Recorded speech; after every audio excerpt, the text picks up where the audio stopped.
안녕하세요. 이번 시간에는 CES 2024를 보고 근시일 AI 개발자의 수요에 대해서 좀 망상을 한번 해봤습니다.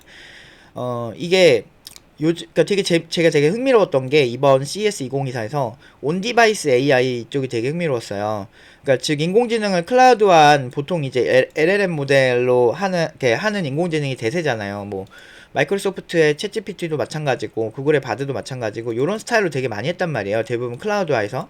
근데 이제 클라우드화한 그런 AI가 문제가 이렇게 내가 지금 내 데이터를 업로드를 해야 되고 그 업로드한 데이터를 다시 이제 받아와야 되잖아요. 그러니까 아무리 그쪽이 빨라도 그러니까 이 네트워크에서 데이터를 주고받는 게 시간이 좀 필요하거든요. 그래서 조금 엄청 빠르다라는 느낌은 많이는 안 들었잖아요. 근데 이거는 보통 이제 슈퍼컴퓨터로 해야 되는 그런 연산들 위주로 이렇게 했었는데, 이제는 SLLM이라 그래서 이제 LLM 모델보다는 이제 좀 작은 소규모에서 할 수 있는 그런 인공지능 연산, 그러니까 슈퍼컴퓨터가 없어도 할 수 있는 이런 연산 모델을 많이 이렇게 그 하드웨어에 탑재시키려고 하더라고요. 예를 들면 스마트 TV 아니면 스마트 냉장고, 뭐 그러니까 스마트폰, 뭐 이런 데에서도 충분히 AI 학습을 통해서 무언가를 할 수 있는 방향성이 되었다라는 거죠. 그러니까 실제로 컨셉트만 나왔지 이번 그 행사에서 행사 컨셉트는 나왔기 때문에 우리나라 기업들이 주도해서 많이 컨셉트를 많이 만들었는데, 우리나라도 삼성 같은 기업은 완전 글로벌 트렌드를 그 주도해 나가는 그 기업 중 하나라서 되게 신뢰할 만해요. 이제 글로벌 기업이라서. 그래서 우리나라 SK라든지 뭐 삼성이라든지 또 뭐 그런 뭐 자동차 기업들 있잖아요. 그쪽에서 스마트카에 이런 온디바이스 AI를 좀 밀려고 하는 것 같더라고요. 그래서 이런 그 SLLM 모델을 이용을 하는 게 요즘 이제 또 새로운 트렌드로 이제 부각이 될 것이다라는 거고, 그리고 그러니까 AI가 모두 엄청난 정확도, 엄청난 연산이 필요한 AI만 있는 건 아니거든요. 그래 어느 정도 이제 정형화된 게 있는데, 그런 이제 그 소프트웨어적 발전이 있었고, 그리고 그 소프트웨어 발전과 더불어 하드웨어적 발전도 있었던 거예요.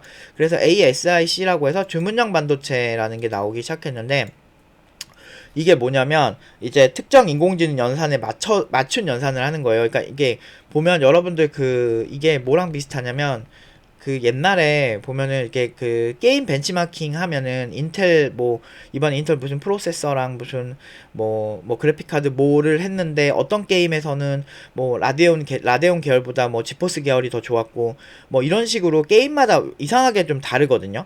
그게 왜 그러냐면, 그래픽 처리하는 연산에 그 게임에서 그 소프트웨어적에서 많이 쓰는 연산이 이 그래픽 카드가 더 유리한 경우가 있어요. 그러니까 그래서 그런 경우가 되게 많기 때문에, 그래서 이런 주문형 반도체가 효율이 높은 거예요. 그래서 만약에 내가 뭐 고양이를 찾는 알고리즘만 주로 짜요. 저게 고양인지 판단하는 알고리즘만 짠다면, 그런 소프트웨어적인 부분에서 제일 연산이 하드웨어적으로 많이 되고 되게 빨라야 되는 부분에 맞춰서 반도체를 만드는 거예요. 이렇기 때문에 장점이 뭐냐면, 상대적으로 같은 비용을 쓰더라도 우리가 주로 집중하려는 연산에 특화된 반도체를 사용하기 때문에 저비용 고효율이 나올 수가 있죠. 그래서 그거에서 한 번 더 발전한 게 뉴로모픽 반도체라고, 내 신경 모방 반도체거든요. 이거 같은 경우는 인공신경망 이런 거 있잖아요. 우리가 보통 인공지능을 이렇게 볼 때 우리 뇌에 뉴런이라는 게 있는데, 그 뉴런이라는 거를 이제 인공지능이 따라하는 거예요. 인간의 학습하는 그런 뇌과학적인 부분을 따라한 건데, 그거에 아예 특화시켜서 반도체를 만드는 거예요. 근데 얘의 장점은 저전력으로 고성능을 더 아까 말한 그 비슷한 거죠. ASIC랑 똑같은 건 주문형 반도체랑 비슷한 건데, 얘 또한 저전력으로 고성능을 가져갈 수 있기 때문에 인공지능에 굉장히 특화가 많이 돼 있기 때문에 저비용으로 고효율이 나기 때문에 IoT 기기들 되게 협소하잖아요. 그런 협소한 기기에서도 충분히 고성능을 발휘할 수 있는 상황을 만들 수가 있다. 그래서 이거를 통해서 IoT AI가 더 발전을 할 것 같고요. 그래서 되게 또 IoT 기기가 또 어떤 식으로 더 재밌어질까 되게 저도 흥미롭게 보고 있고, 팀노바에서도 랩티메이트라고 도마뱀의 그런 이런 이제 스마트 이런 IoT 기기들을 연결을 하고 도마뱀을 카메라로 관찰해서 이 도마뱀에 대한 뭐 인공지능 연산을 해준다든지, 이 도마뱀에 필요한 어떤 환경들을 실시간으로 제어해주는 스마트 케이지를 만든 친구들이 이제 구직을 시작하긴 했거든요. 그래서 한 친구가 이미 되게 좋은 결과가 나와서 저희도 이제 그 IoT 기기 쪽에서도 되게 마음에 들어 하시더라고요. 그 친구들이 퍼포먼스가 워낙 좋은 좋으니까. 그래서 되게 마음에 들어 하시는데 이제 연봉 좀 깎아달라고 막 그렇게 오히려 그쪽에서 읊조리는 그런 스타일이 되게 많더라고요. 그래서 이제 차세대 그런 친구들에게 이런 거 추천할 수 있겠다 싶은데 그래서 좀 그러니까 항상 퀄리티는 되게 좋게 학생들을 많이 유도를 할 수 있어서 좋은 것 같아요. 그래서 요즘 이렇게 아무래도 경제가 힘들어지니까 저희 같은 경우는 학생들이 좀 줄기는 했는데 그래서 오히려 더 소수의 인원들에게 더 집중을 해서 더 이런 것도 더 재밌게 시켜볼 수 있을 것 같아서 또 되게 흥미로웠어요. 그래서 이번에도 이제 올해 CES 항상 보면 영감을 좀 많이 봤거든요. 어떻게든 그 수요가 생기긴 할 것 같다. 특히나 국내에서는 이런 온디바이스, 우리나라가 또 제조업이 또 강하기 때문에 되게 기대가 많이 돼요. 그래서 또 어떻게 더 재밌게 시장이 풀릴까 되게 기대가 되고, 그러면 우리가 어떻게 준비를 이런 걸 해야 될까 이렇게 좀 말씀을 드리면, 그런 개발자는 무엇을 준비해야 하는가를 말씀드리면, 인공지능은 크게 이제 두 가지 방향으로 이제 가거든요. 자체적인 연구 개발이랑 대기업 API를 사용하는 방식이 있어요. 그러니까 대기업 API는 클라우드 기반으로 요청하는 그런 식이 되겠는데, 이 대기업 API도 보면 챗GPT 스토어 같은 게 있어요. 그리고 뭐 줌 같은 경우도 이제 쓰다 보면은 이제 자체 마켓 스토어 같은 거를 운영을 하거든요. 어떤 플랫폼화 되려고 하는 거죠. 대부분의 어떤 기술들이.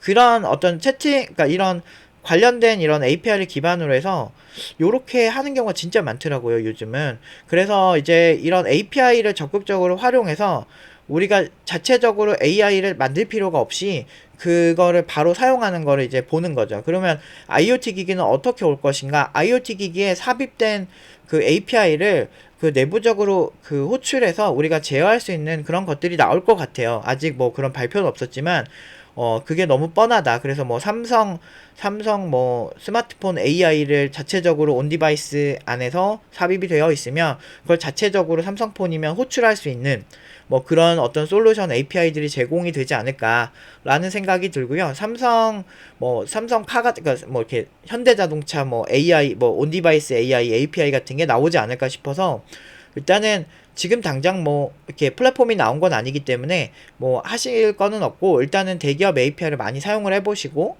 그리고 대규모 LLM 모델에서 그러니까 대규모 언어 모델에서는 요런 식인데 SLLM이 도대체 무엇인가 이런 거에 대해서 여러분들이 조금 집중을 하셔서 지켜보시는 게 되게 좋을 것 같아요. 그리고 자체적인 연구 개발은 고전적인 AI 그 장르이기 때문에 사실은 이게 예전에도 제가 얘기했지만 이렇게 IT 업계는 이렇게 한 여러 가지 계층을 나눠서 봐야 된다고 얘기를 항상 했거든요. 그 보통 이제 IT 업계가 그 개발자가 옛날에는 다 알아서 뭐 API도 만들고 다 만들어 썼는데, 요즘 같은 경우는 게임 개발 같은 경우도 엔진 만드는 회사 따로 있고 그 엔진을 활용해서 게임을 만드는 회사가 따로 있잖아요. 그러니까 1차 생산자와 2차 생산자, 3차 생산자 패러다임을 제가 5년 전부터 목이 터져라 얘기하는데, 이제 뭐 코드 정리에만 꽂혀 있는 사람들은 뭐 할 말이 없어서. 근데 이제 그런 거에 대한 이해도를 높여야 돼요. 문서도 좀 많이 봐야 되고, 요즘은 이제 얘네가 어떤 걸 제시하는지를 트렌드를 알아야 돼요. 그냥 방구석에 앉아서 코드만 보면 그리고 이제 주변 문서도 안 보고 막 트렌드도 안 보고 그러면 그냥 어느 순간 틀딱돼 있어요. 왜냐면 기술이 빠르게 발전하거든.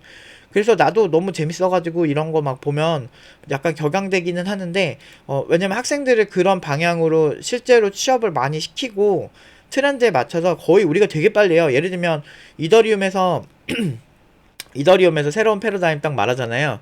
그러면 우리 그거 뭐 바로바로 해요. 그래가지고 바로바로 쓰고, 이게 그 외부에 공개되지 않은 그런 되게 트렌드 되게 빠르게 하는 것들이 되게 많아요. 그래서 그런 거에 이제 기업들이 이렇게 안 믿는 거예요. 내가 짜준 줄 알아.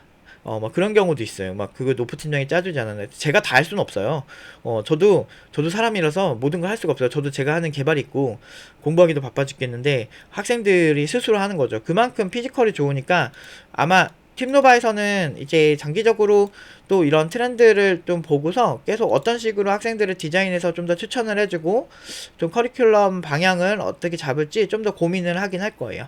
근데 그때그때 매년마다 어떤 기술 트렌드나 이런 거를 보면서 이런 개발자가 회사에서 진짜 좋겠다라는 것들을 항상 알려드리고 있습니다. 근데 지금은 뭐 AI 얘기만 했는데 사실은 뭐 AI 그러니까 이런 이제 온디바이스 이런 패러다임은 AI에만 국한되진 않을 것 같아요. 뭐 예를 들면 머리를 좀 더 써보면 뭐 예를 들어서 비트코인 같은 거 채굴을 하는데 거기에 특화된 반도체를 만들 수도 있겠죠. 이거 채굴 특화 뭐 이런 식으로 지금 성능이 엄청나게 빨라진다라는 걸 가정하고 시장을 보면은 되게 재밌을 것 같아요. 그러면 이게 세상이 어떻게 바뀔까 계속 고민이 되게 되는 거죠. 그러니까 그런 맛으로 보는 거예요. 그러니까 아는 만큼 보이는 거예요. 그래서 공부 많이 하시고, 그리고 지금 뭐 힘들다고 하시는데 제가 항상 얘기하지만 이런 곳에 기회가 있어요. 지금 이렇게 한번 저도 이제 나이가 일단 많다 보니까 이렇게 계속 보다 보면 이때 그러니까 사이클이죠. 경제 사이클이 있다는 걸 20대 때부터 배워온 거예요. 그러다 보면은 이것도 경제 사이클이 되게 안 좋은 상황이니까 지금 움츠려서 열심히 공부를 해놓으면 나중에 꽃을 필 때 기회가 딱 왔을 때 잡을 수 있겠다라는 생각밖에 안 들어요. 그래서 우리 학생들한테도 이런 때 오히려 공부하기 진짜 좋은 때라고, 딴 생각도 안 들고 막 사람들이 허세 부리는 사람도 거의 없고 너무 좋잖아. 그러니까 사람들이 막 오마카세 가는 사람도 많이 줄어들고 막 그러면서 오마카세도 많이 망한대요. 그래서 그런 거 보면은 오히려 막 내가 기분 나쁠 막 질투나는 일도 없고 얼마나 좋아. 이런 때 다들 힘들다고 곡소리 낼 때 이런 때 공부하셔야 돼요. 너무 좋아. 너무 좋은 상황이고 그래서 저는 이런 거 보면서 너무 재밌게 봤고 되게 흥미롭구나라는 생각을 되게 많이 들었어요. 그래서 여러분들도 같이 좀 힘내서 공부 열심히 같이 하자고요. 저도 항상 힘들어요. 사실 뭐 쉬운 게 없습니다, 세상은. 그래서 아무튼 되게 이런 거 잘 준비하셔가지고 이런 인공지능 API나 또 챗GPT API가 좀 써보시고 그 다음에 SLLM을 공부를 한번 해보세요. 그러면은 이거 되게 이렇게 범용적으로 쓸 수 있겠다. 그러면은 진짜 완전 재밌어질 것 같아요. 이게 진짜 장점이 있는 게, 온디바이스가 장점이 있는 게 뭐냐면 확실히 딴 건 모르겠고 일단은 서버를 거치지 않기 때문에 성능만 받쳐준다면 오히려 클라우드에서 이렇게 학습을 시켜가지고 보내주는 것보다 훨씬 빠른 아웃풋이 나올 수도 있어요. 굳이 뭐 예를 들면 뭐 파파고 번역 같은 거 있잖아요. 그걸 이제 이렇게 뭐지 카메라 찍으면 그 찍은 거를 이제 업로드한 다음에 그걸 가져오는데 오히려 업로드하는 시간도 꽤 걸릴 거거든요. 왜냐면 업로더와 그 업로드를 받는 그 지역이 가깝지 않으면 빛의 속도로 보내더라도 사실은 조금 시간이 걸릴 수가 있거든요. 레이턴시가 좀 있어서. 그리고 아무리 한국에서 그거 번역해도 그래도 몇 초 이상은 업로드하고 그 다음에 그거 인식해서 나한테 아웃풋 주는 시간이 꽤 걸려요. 그래서 그런 것들을 감안을 해봤을 때 온디바이스 AI로 뭐 번역을 한다든지 이런 부분이 있다면 훨씬 빠르게 되겠죠. 그리고 새로운 가능성이 이제 열리는 거죠. 그래서 뭐 자체적으로 엄청난 그 시스템을 구축할 수 있는 중소기업은 많지 않을 거고, 그리고 그렇기 때문에 이제 작은 기업에서 이런 이제 대기업에서 API를 활용하는 게 꽤 괜찮을 거다. 근데 이거에 대한 거부감이 있으실 수도 있어요. 대기업에 종속되는 거 아니냐 이럴 수 있는데, 뭐 구글맵 그럼 구글맵도 쓰시면 안 돼요. 구글맵 같은 경우도 대기업 위주로 이제 만들어진 거고, 왜냐면 투자를 많이 해야 되니까. 뭐 그 도로도 막 카메라로 찍으면서 돌아다녀야 되잖아. 뭐 그런 것도 엄청난 비용이 투자되니까. 그러니까 그런 것들도 쓰시면 안 돼요. 근데 워낙에 이건 되게 고전적인 거고, 심지어 대기업들도 이제 외부 오픈소스들 서로 참고해서 많이 쓰고 그렇게 하기 때문에 뭐 그닥 그런 거에 거부감을 가지실 필요는 없고, 오히려 시장의 흐름에 잘 쫓아가는 게 여러분들한테 굉장히 좋을 거라고 생각합니다. 제가 항상 고연봉 개발자만 만들어낸 이유가 여기에 있어요. 노력하세요. 그리고 냉정하게 상황을 바라보세요. 지금 과연 최선이 무엇인지.